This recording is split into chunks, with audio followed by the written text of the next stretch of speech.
Hey guys, I wanted to shoot an impromptu iPhone video for you here.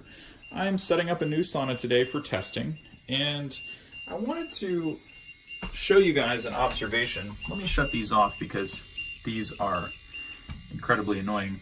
So, actually, before I shut all of them off, this one is the most inaccurate anyway. Nobody should be using that meter.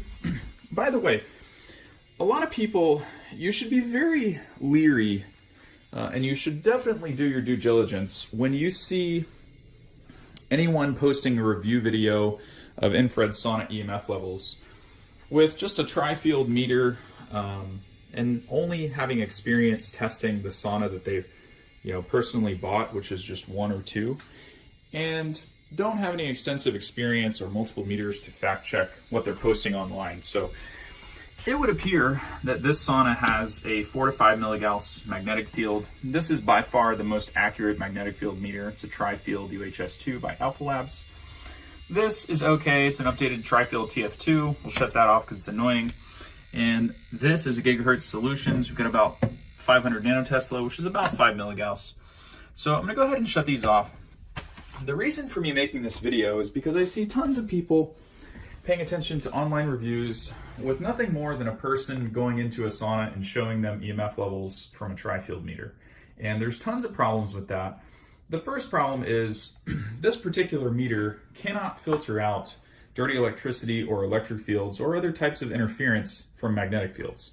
So you might get partially inflated, levels. Yes, there is a presence of some type of EMF, which is beneficial, but it's impossible to track down what the source of the EMF is with just a meter like this.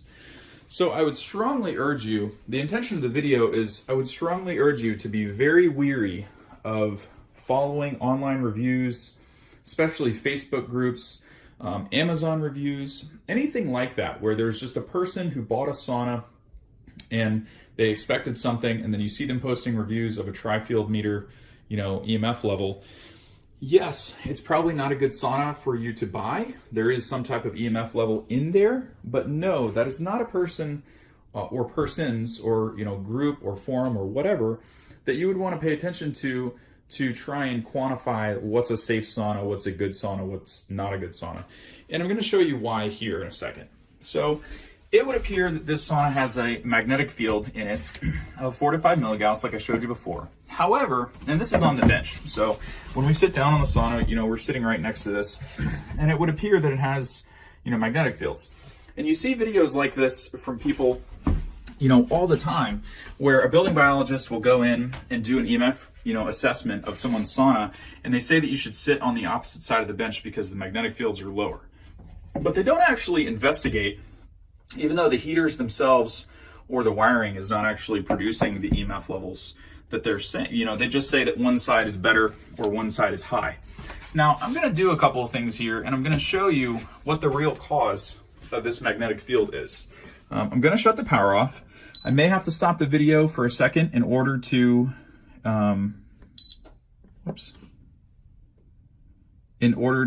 do all of this, because I can't hold the camera.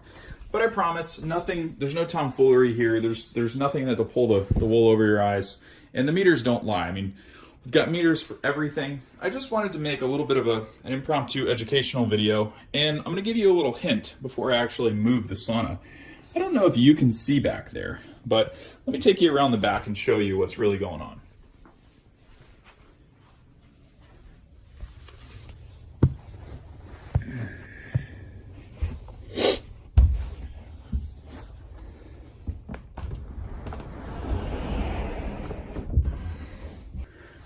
So I've moved the sauna out away from the wall. Haven't changed anything else yet. What I'm going to do is I'm going to unplug this, drag the power cord around to the front. And I've got a special power strip here that's modified. It's been customized with Moo cable and a couple other things. There are no electric fields or magnetic fields in this power supply. That's why you use it. It is a mitigated unit. And now we're going to go back in the sauna. It's the only thing that we've changed. Let me turn the lights on. And this has nothing to do with this sauna in particular. It only has to do with the way it's set up and so on and so forth. This could happen with any sauna. So the next thing we're going to do is, we didn't move the meters, but we're going to turn them back on. And we're going to turn this guy back on, put this guy back on, and that guy back on. So now we're in the exact same sauna. We'll let it heat up so that you know that there's nothing weird going on. We've got the, I don't know if you guys can see that, but the indicator light is on for the heaters. The meters haven't been moved. It's the same sauna. The only thing that's different is we're not using the outlet that's right next to the sauna. And the sauna has been moved out from the wall a little bit. So now, when we go back in and check, we've got everything under 1 milligauss across the board.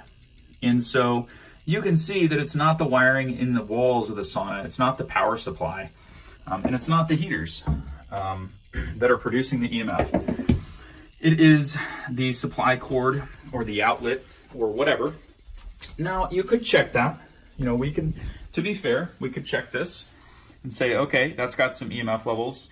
To be fair, you could say that the sauna company should be using a Mu cable power cord like I have here, because that's why we use this. You can see how steep the fall off rate is. Same thing here.